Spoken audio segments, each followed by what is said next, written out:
তো হ্যালো পোলাপাইন, কী অবস্থা সবার? আজকে আমি একটা নতুন চ্যালেঞ্জ নিয়ে স্কাইপ দিয়ে মারার। দেখা যাক আজকে আমি কয়টা কিল করতে পারি। যাই হোক, বেসিক্যালি আমি নিজের এই চ্যালেঞ্জটা দিছি যে দেখি আজকে স্কাইপে কয়টা কিল করতে পারি। দেখো আমি কতটা প্রো। কেউ আমাদেরকে বাইচে যেতে পারে না,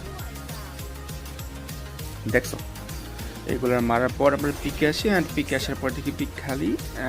দেন আমরা একটা হিট লিস্ট নিই, নেওয়ার পর দেখি প্লেয়ারটা অনেক দূরে। সো আমার মাথায় একটা জবর বুদ্ধি আসে, বলি যে চলো আমরা গাড়ি নিয়ে নিই।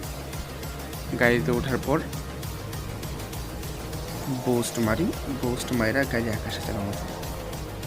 আই থিঙ্ক আমার পাইলট হওয়া উচিত ছিল, ড্রাইভার না হলে। দেন রিয়েলাইজ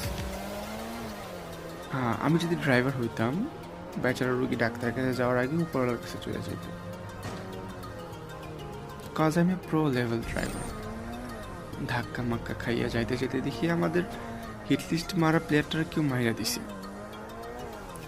দেন গিয়ে সেটা পাথরের মধ্যে ধাক্কা খাই। ধাক্কা খাওয়ার পর আমার টু বলে জামুই না আমি তোমার সাথে, তার থেকে ভালো আমি নিজে একা একাই যেতে পারি। দেন আমি নিচে আসার পর দেখি এখানে একজন আফা লুট করতেছিল। দেন আমি মাইরে দেশে জিজ্ঞেস করলাম, রাগ করলা? আফা না রাগ করলেও আফার জামাই ঠিকই রাগ করছে, রাগ করে আমার নক করে দিছে। দেন আমার ডু সুপার ফাস্ট আইসা আমাদের রিভাইভ দেওয়া দেয়। আর আফার জামাই যে কিনা রাগ করছে অতিরিক্ত, আমাদের ব্যাকের ভিতর ঢুকে আমাদের উপর রাশ করে। দেন আমার স্কাইপের কোপ খাইয়া বেচারা পালাইতে চায়, বাট শেষ রক্ষা হলো না, আমার হাতে মাই খেয়ে গেছে বেচারা। ওই আবার বললাম কখন? আবার মরে গেছি। তো যাই হোক, আমাদের দেখা হইব পরবর্তী ভিডিওতে। টাটা, ভালো থাকবা, আল্লাহ হাফিজ।